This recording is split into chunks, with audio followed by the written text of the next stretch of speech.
ফুটলা থেকে বিক্রমপুর যাইতাম শ্রীনগর, একবারের জায়গায় 3বার 4বার খেয়ে হইতাম, এই সব পাওয়া যায়। গ্রামের বাড়ি কোথায় মামার?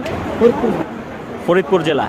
সাধারণত মামা তোমাদের এই মুড়িটা আমরা কিন্তু ঢাকা শহরে অ্যাভেলেবেল পাই না। এই মুড়িটা অ্যাকচুয়ালি কোথায় গেলে পাওয়া যায়? এখন পর্যন্ত যারা যারা মুড়ি খেয়েছে, যেমন আমি মুড়ি খেয়েছি, একটা খাইতে গিয়ে পরে 4টা 5টা খেয়ে ফেলছি। এমনটা কি এরকম হয়েছে যে একজনে খাওয়ার পরে 2টা 3টা করে খাইছে? হ্যাঁ, 2টা 3টা করে খায়, এটা ভালো লাগে না, এটা বেশি ভালো লাগে। আসলে এই যে মুড়ির যে স্বাদ, এই যে চানাচুর, এটার কি কোনো সিক্রেট মশলা আছে? এরকম কোনো মশলা যেটা ধনিয়া গুঁড়া, জিরার গুঁড়া, গরম মশলা, বাজে কোনো মশলা নাই, বাজে কোনো মশলা, জ্বালানো কোনো তেল নাই। এটা সরিষার তেলটা কিন্তু অনেক ঝাঁঝালো, আপনার সর্ষের অরিজিনাল সরিষার তেল, খাঁটি যেটা, তাই তো? একটু দেখানোর চেষ্টা করি আপনাদের। দেখুন 10 টাকার কোয়ান্টিটি হিসেবে অনেক, যেটা ঢাকা শহরে অ্যাভেলেবেল 10 টাকায় এতগুলো মুড়ি আপনারা পাবেন না।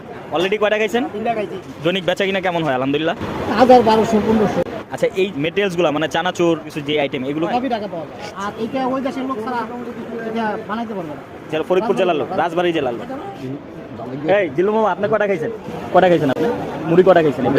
হ্যাঁ, 2টা। আচ্ছা, এই মুড়িটার সাথে কি অন্য কোনো মুড়ির এরকম স্বাদ পাইছি? এই মার্কেটের ভিতরে আমরা অনেক সময় মুড়ি খাই, এটা আমরা আগে ফুটলা থেকে বিক্রমপুর যাইতাম শ্রীনগর, ওখানে লঞ্চে খাইতাম, লঞ্চে একবারের জায়গায় 3বার 4বার খেয়ে হইতাম, এই সব পাওয়া যায়। ভাই আপনি তো আগে ডাক দিয়েছেন, এটা দিয়ে আপনি গ্রহণে যাচ্ছে। 12 পরে দেবা? এক মিনিট। এই মামা রাখে তো তোমারে। এই যাইতেছে।